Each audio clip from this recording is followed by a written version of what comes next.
भगवान का रथ चला। ब्रज मंडल पूरा सूना हो गया महाराज। शरीर तो है लेकिन लग रहा है यहाँ से शरीर से आत्मा निकल गई है, प्राण विहीन होकर के रह रहे हैं। भगवान ने मार्ग में अक्रूर जी को दर्शन दिया, अपने स्वरूप को, अपने दिव्यता को प्रकट किया।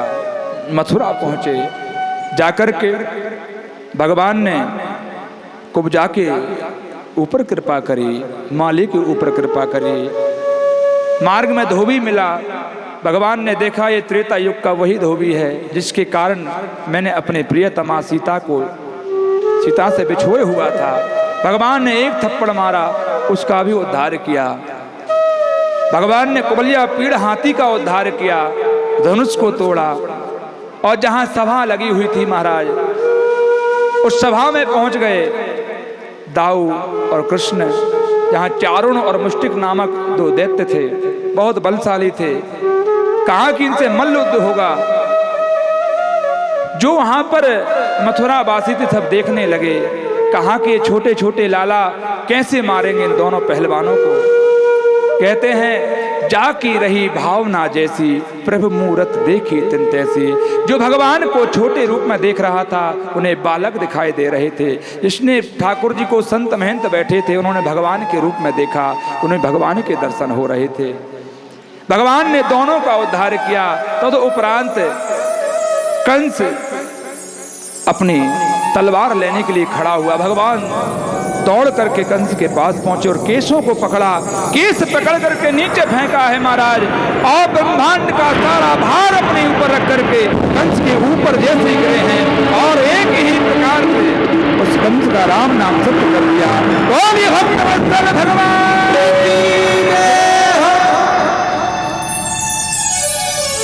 सारे मथुरा वासियों को कंस के उन कष्टों से मुक्त कराया।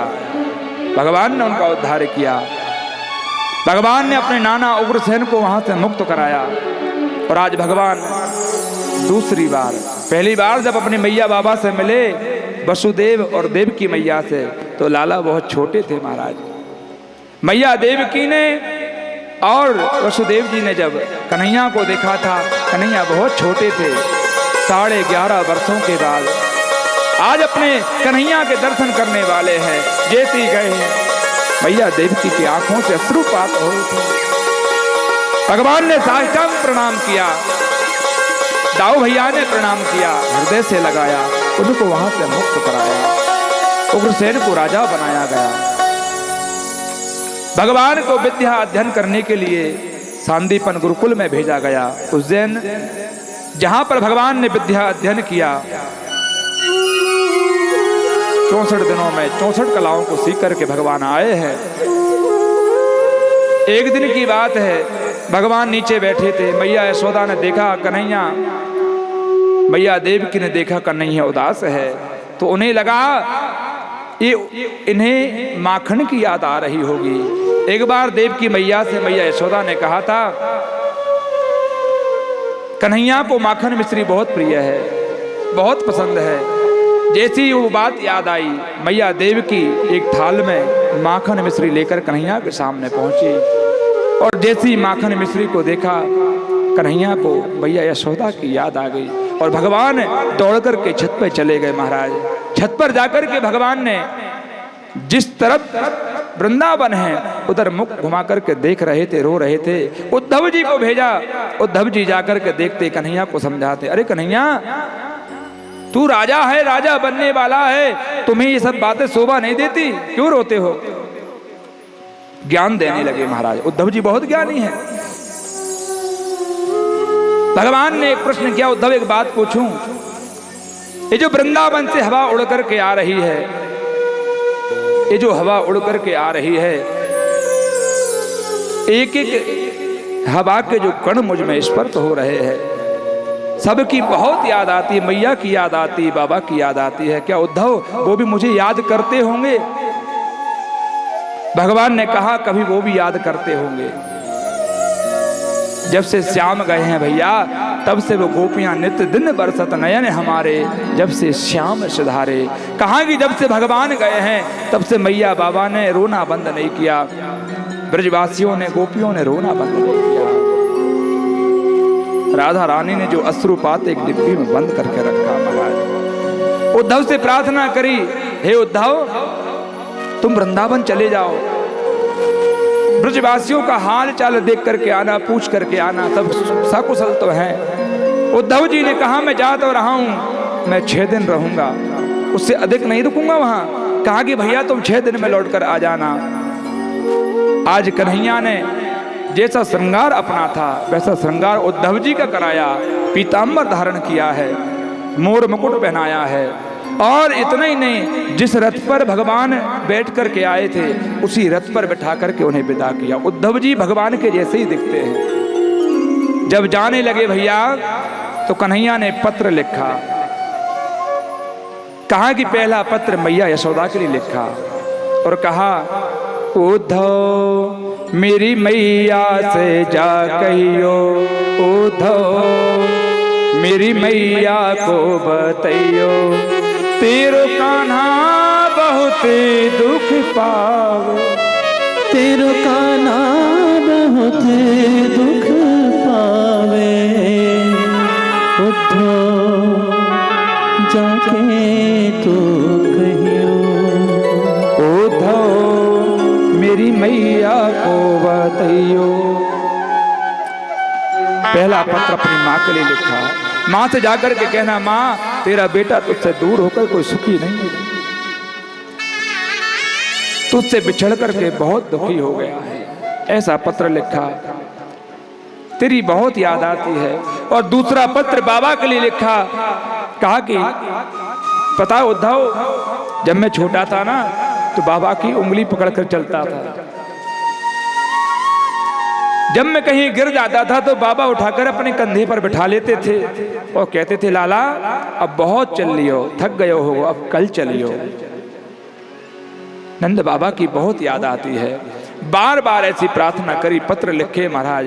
उसके बाद किशोरी जी के लिए पत्र लिखा, ब्रजवासियों के लिए पत्र लिखा, उद्धव जी को भेजा है। उद्धव जी का रथ चला और पीछे पीछे दौड़ते भगवान जा रहे, धूल उड़ रही है महाराज। इधर गोपांगनाएं भगवान को याद करती है। एक वृक्ष रो रहा था, मुदमंगल उसके नीचे खड़ा, वो भी रो रहा था। उस मुदमंगल ने कहा, अरे वृक्ष तू क्यों रोता है? तो वृक्ष ने कहा, भैया तू क्यों रोता है?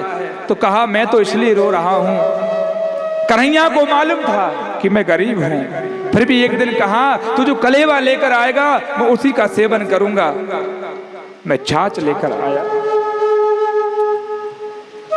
वो भी मैं पी गया।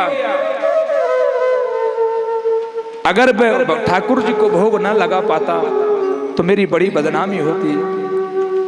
लोग मुझे कैसे याद करते, कहते अरे एक दिन तुझसे ठाकुर जी ने भोग मंगाया तो भोग भी ना लगाया सका। ठाकुर जी ने मेरे होंठ पे लगी हुई छाछ को चाट लिया महाराज। उस कन्हैया की बहुत याद आती, उसके प्रेम में मैं रो रहा हूं। अरे तू क्यों रोता है? कहा कि भैया कन्हैया मेरे ऊपर चढ़ करके प्यारी प्यारी बंसी बजाया करता था तो मुझे कन्हैया की याद आती है।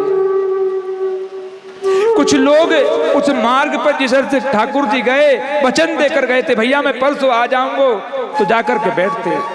वहां से किसी का रथ निकलता तो बार बार कहते, एक सखा दौड़ा, एक कहने लगा, अरे मैं ना कहता था कन्हैया हमसे दूर नहीं रह सकता। जब रथ को देखा किसी और का रथ है, दौड़ करके आता, आपस में बात करते। कन्हैया बहुत पत्थर दिल हो गया है, यहां से गया जब से एक बार भी याद नहीं। वो गोपियां ब्रजवासी याद करते हैं। उद्धव जी का रथ आया, देखने लगे दूर से महाराज, वो कहते हैं 2 दिन का वादा करके गए थे, 2 दिन का वादा करके गए थे, वादा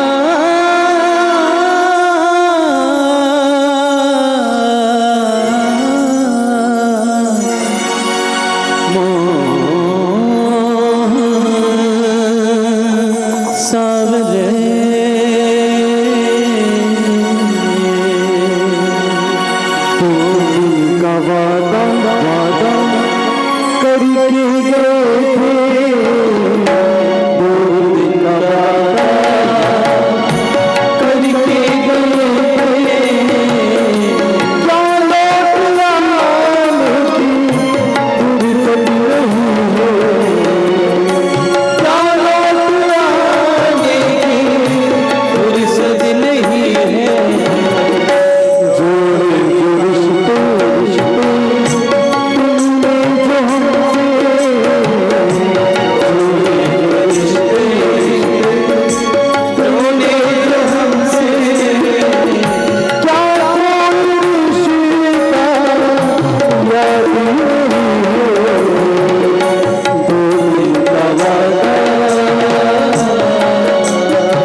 तू मेरी याद ना आवे, क्या तू मेरी याद ना आवे, याद करने की फुर्सत नहीं है, दो दिन का वादा करके गए थे, दो दिन का वादा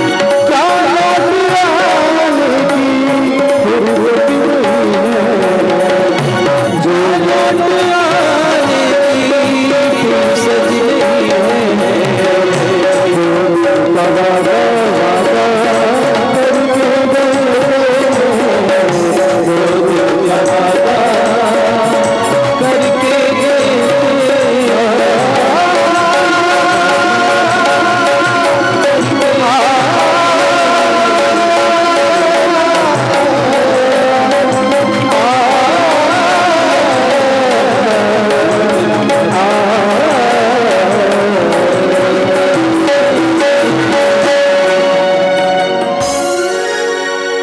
दो दिन का वादा करके गए थे,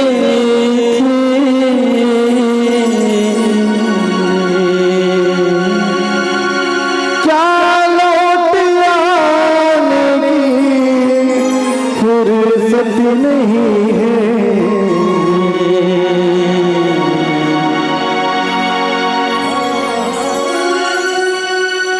बंधुओं, तो जो ब्रजवासी है उनको एक ही आस है, भगवान ने 2 दिन का वादा करके गए हैं, कह गए थे परसों आ जाऊंगा, वो जरूर आएंगे। उसी प्रतीक्षा में जी रहे हैं। जब उद्धव जी का रथ पहुंचा, सखा दौड़े, देखो मैंने कहा था ना, कन्हैया हमारे बिना रह नहीं सकता, दौड़ करके गए। जैसे नीचे उतरे, एक सखा ने कहा भैया लग तो ऐसे ही रहे जैसे हमारे गोविंद हैं, लेकिन इनकी जो नयन है, इन नयन कह रहे हैं कि ये गोविंद नहीं है, क्योंकि उद्धव जी का जो स्वरूप है वो कन्हैया के जैसा है। कहा कि अगर हमारा कन्हैया होता, गोविंद होता, तो उतर करके हमें हृदय से लगा लेता, हमें सीने से लगा लेता। ये गोविंद नहीं है। पूछा भैया कौन हो? कहा कि मेरा नाम उद्धव है। अच्छा, कहाँ जा रहे हो? हम नंद बाबा के यहाँ जाना चाहते, मार्ग भूल गए, कहाँ से जावे? आप मार्ग बता सकते हो? बोले क्यों जाना चाहते हो? कहा कि कन्हैया ने खबर लेने के लिए भेजा है। बोले बारे कन्हैया, एक तो बरसों बीत गए, परसों का वादा करके गए थे, बरसों बीत गए, बरसों बाद जब याद आई तो मित्र को भेज दिया, स्वयं नहीं आया, खुद नहीं आया। कहा कि इतने पत्थर दिल हो गया है, इतना कठोर हृदय हो गया है कि याद भी आई तो मित्र को भेज दिया। उद्धव जी को मार्ग बताया। कहा कि जो जल की धारा दिखाई दे रही है, ये साधारण जल नहीं है, मैया यशोदा नंद बाबा के ब्रजवासियों के आंसू है महाराज। जहां ये धारा जाकर के लिप्त हो जाए तो समझ लेना वही नंद महल है। उद्धव जी का रथ पहुंचा। जैसे ही रथ पहुंचा महाराज, उद्धव जी द्वार से क्या देखते हैं? मैया यशोदा पालना झुला रही है। पालना झुलाते समय देख करके नंद बाबा ने आवाज लगाई, अरे यशोदा मुझे कुछ चाहिए। तो मैया दौड़ी, बाबा आपको पता नहीं मेरा कन्हैया सो रहा है, आपकी आवाज को सुनकर के वो उठ जाएगा। मैया को कन्हैया उस पालने में दिखाई दे रहा है। नंद बाबा बोले, अरे मैं तो भूल ही गया था, तेरा कन्हैया सो रहा है।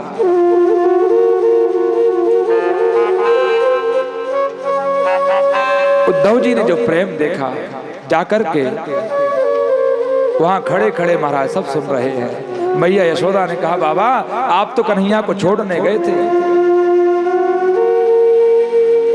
धिक्कार है आपको। कहा कि त्रेता युग में दशरथ के जब राम बन को गए तो उनके पिता ने प्राण त्याग दिए। राम राम कही राम कही राम राम कही राम, राम के वियोग में प्राण त्याग दिए। आप इतने कठोर कैसे बन गए? आप ही करके आए ना। नंद बाबा को बार बार मैया चिल्लाती है, डांटती है। उद्धव जी ने जाकर के चरण पकड़े मैया, कहा कि मैया मैं तो यहाँ ज्ञानी बनकर आया था, सच कहूं तो ऐसे करोड़ों उद्धव तेरे चरण रच के एक कण के ऊपर बार दिए जावे तो तेरी बराबरी नहीं कर सकते माँ, तेरी बराबरी नहीं कर सकते। तेरा प्रेम अनंत है, तेरा त्याग अनंत है। पालने में कन्हैया के दर्शन हो रहे हैं। प्रणाम किया, कन्हैया का समाचार सुनाया, पत्र सुनाया। उस पत्र को सुन करके मैया बहुत रोई। लौट करके गोपियों के पास पहुंचे। गोपियों को देखा, कोई गोपी कुछ कहती, कोई कुछ कहती। किशोरी जी उदास बैठी हैं। तेरी बात निहारे राधा सवरिया आ जा रे आजा, बार बार पुकारती है गोविंद आजा। कोई गोपी कहती अरे वो आता ही होगा। उद्धव जी ने उनके प्रेम को देखा, पास पहुंचे महाराज। पास में पहुंच करके ज्ञान उपदेश देना चाहा। गोपियां कहती हैं हे उद्धव, हम तो ब्रज मंडल की भोली भाली ग्वालिन हैं, हमें वेद पढ़ना नहीं आता, हम ज्ञानी नहीं हैं, हम समझदार नहीं हैं। लेकिन उद्धव ये तो प्रेम है, प्रेम जाति पाति नहीं देखता, प्रेम ऊंच नीच नहीं देखता महाराज। हे उद्धव, ये मेरे और मोहन की बातें हैं, कि मैं जानूं या वो जाने, तू कैसे समझ सकता है प्रेम को, तू तो ज्ञानी है। उद्धव जी ने बार बार समझाया, बार बार समझाने की कोशिश करी, लेकिन उद्धव का प्रेम हार, ज्ञान थक गया महाराज, हार गया। उद्धव जी जाने लगे, किशोरी जी से मिले तो किशोरी जी से जैसे ही मिले हैं महाराज, कहा कि ये एक डिब्बी दी महाराज, एक पात्र दिया, कहा कि ये कन्हैया को दे देना, इसमें साधारण मोती नहीं है। कन्हैया ने कहकर गए थे हे किशोरी आंसू ना बहाना, अगर आंसू बहा दिए तो ये धरती फट जाएगी, लय हो जाएगा, ब्रह्मांड कांप जाएगा। नित्य दिन बरसत नयन हमारे, जब से श्याम सिधारे। उद्धव जी जाने लगे। गोपियां कहती है अरे उदास मत होना, कन्हैया ने वचन दिया है, वादा किया है, वो जरूर आएगा, वो आता ही होगा महाराज, वो आता ही होगा। हमारी पुकार को सुनकर के वो विलंब नहीं करेगा, वो जरूर आएगा, वो जरूर आएगा। गोपियों ने बहुत सुंदर पुकार करी है। मैंने मोहन को बुलाया है, वो आता होगा। मैंने मोहन को बुलाया है, वो आता होगा, वो आता होगा, वो आता होगा, वो आता होगा, वो आता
बैठे हो तो उसके आने में देरी नहीं है, वो जरूर आएगा, वो जरूर आएगा।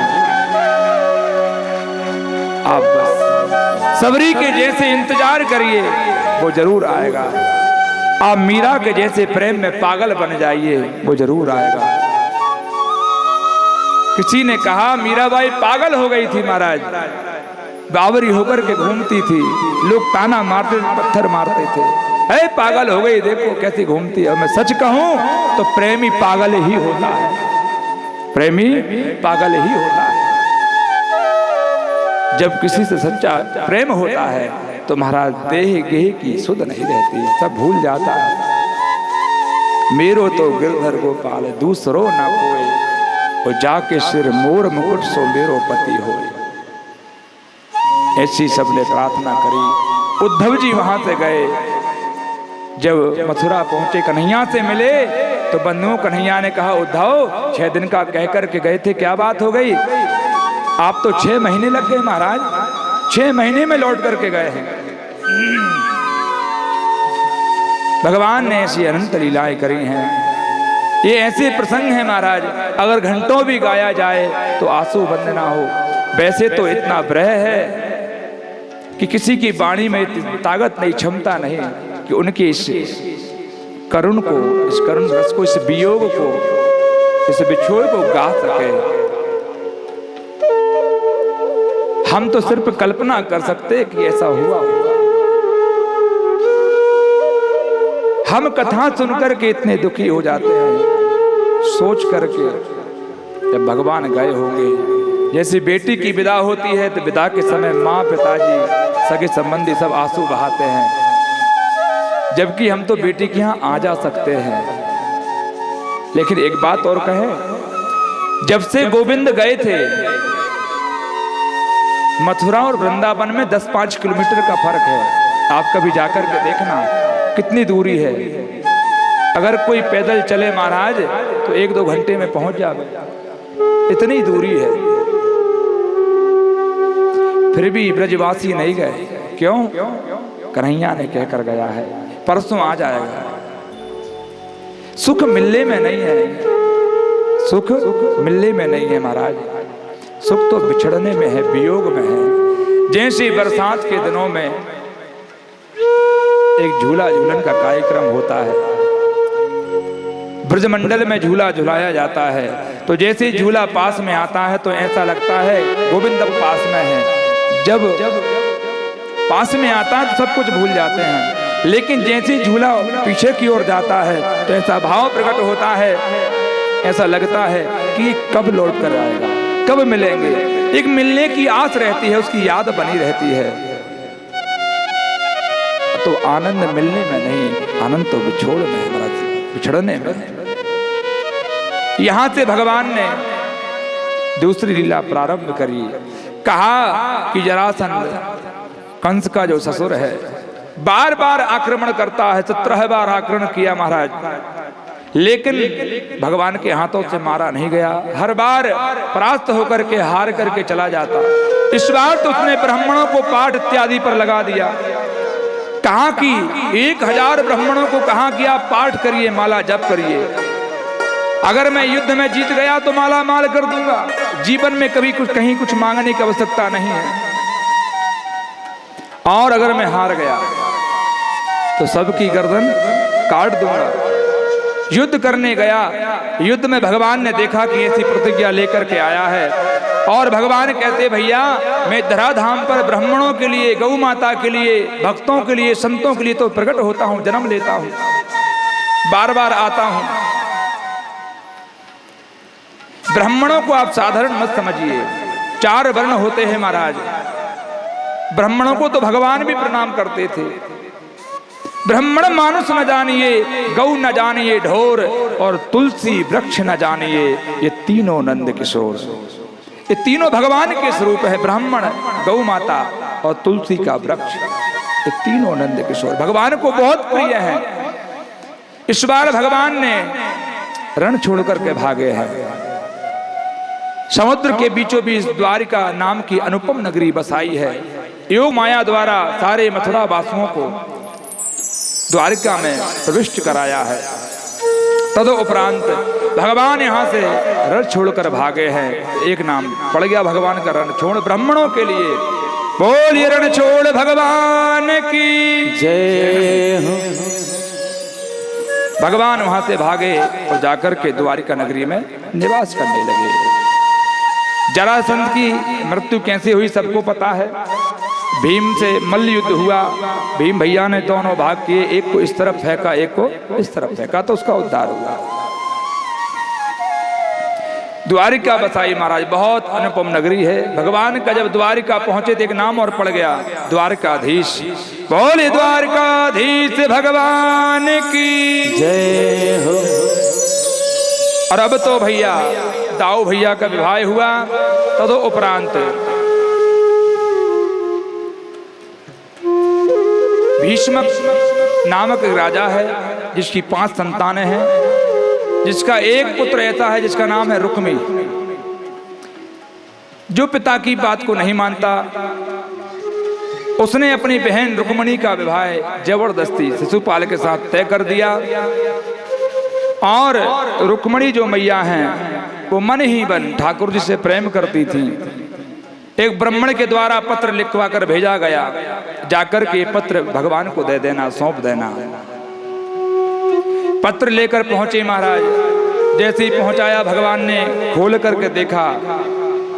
पता है उस पत्र में क्या लिखा था? नहीं पता? पढ़ के सुना दे मैं। कौन कौन सुनना चाहता है? बड़े बेशरम हो, प्रेम पत्र सुनने में कितनी लालसा है। शर्म नहीं आती दूसरों का प्रेम पत्र सुनने में? प्रेम से बोलना पड़ेगा और जोर से।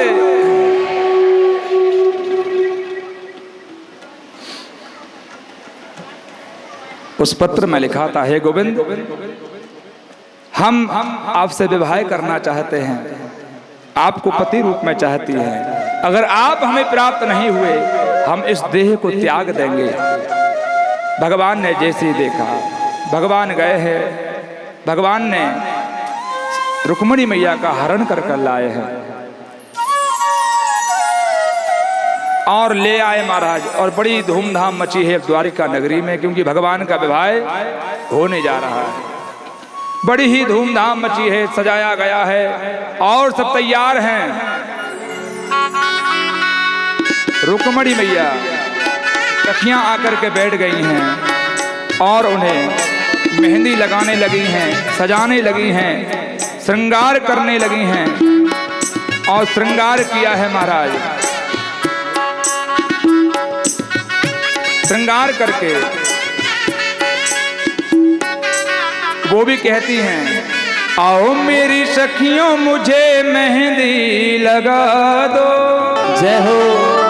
मेहंदी लगा दो मुझे, सुंदर सजा दो, मुझे श्याम सुंदर की दुल्हन बना दो, मुझे श्याम सुंदर की दुल्हन बना दो, मुझे श्याम सुंदर की दुल्हन बना दो, मुझे श्याम सुंदर की दुल्हन बना दो। आओ मेरी सखियों मुझे मेहंदी लगा दो, आओ मेरी सखियों मुझे मेहंदी लगा दो, मेहंदी लगा दो मुझे सुंदर सजा दो, मेहंदी लगा दो मुझे सुंदर सजा दो, दुल्हन बना दो, मुझे श्याम सुंदर की दुल्हन बना दो। अपने घर में शादियां होती तो बड़ा नाचती हो भाई। आज रुक्मणी मैया का विवाह है, द्वारकाधीश भगवान का विवाह तो बैठा है। आइए झूमते हुए हरि बोल। जय हो।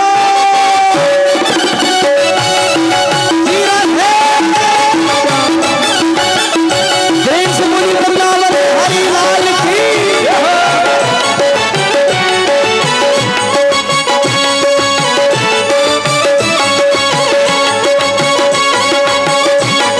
एक बार जो भगवान के सामने नाच लेता है तो संसार के सामने नाचना नहीं पड़ता। हरि बोल।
मंगलम भगवान विष्णु मंगलम गरुड़ध्वजा मंगलम पुंडरीकाक्षं मंगलायस्तनो हरि सर्वमंगल मांगल्ये शिवे सर्वार्थ साधिके शरण्ये त्र्यंबके गौरी नारायणि नमोस्तुते वक्रतुंड महाकाय सूर्यकोटि समप्रभा निर्विघ्नं कुरु मे देव सर्वकार्येषु सर्वदा।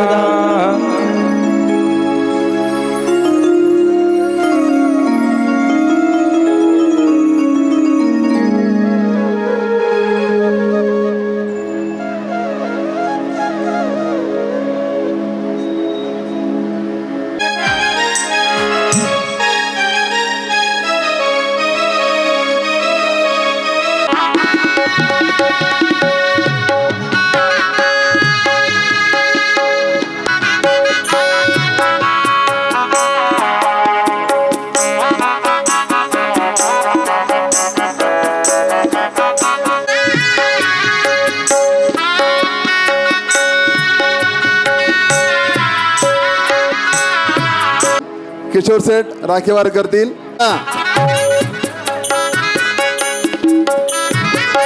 लग्नाला सुरुवात होत आहे। प्रथम मंगलाष्टक श्री गोपाळ कृष्ण महाराज हे म्हणणार आहेत। जय हो जय हो जय हो जय हो।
दत्ता महाराज वडगाव।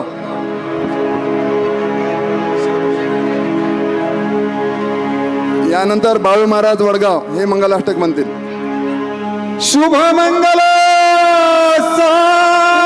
सावधान आली लग्न घडी समीप नवरा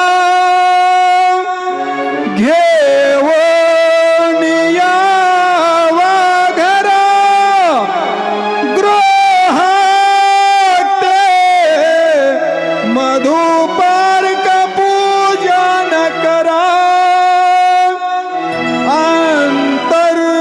अंतरपटात धरा दृष्ट न करता दोघे करावी उभी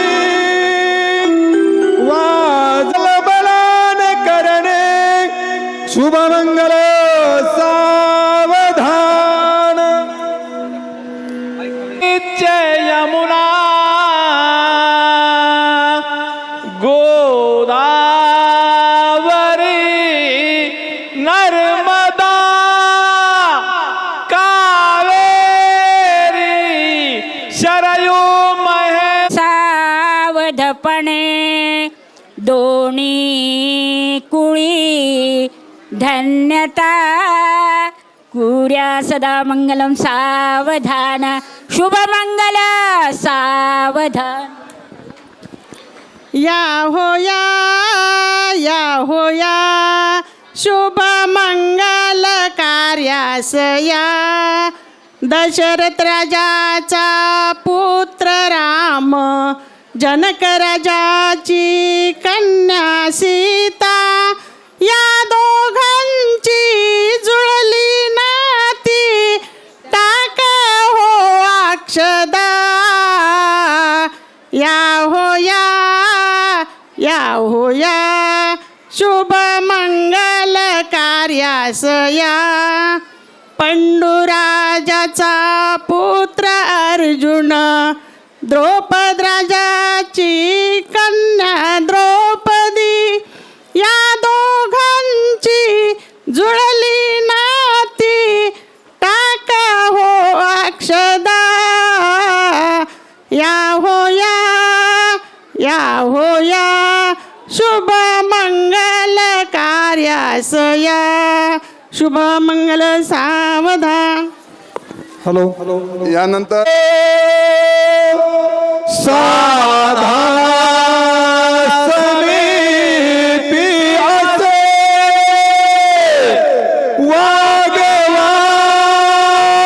वागवादान करा अपराध घटिका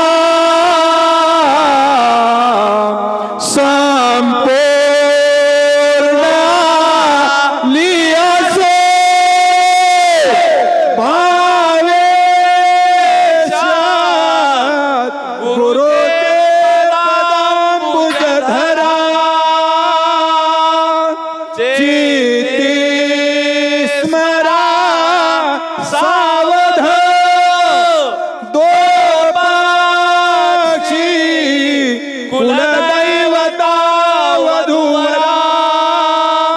शुभमरत कुर्या सदा मंगल सा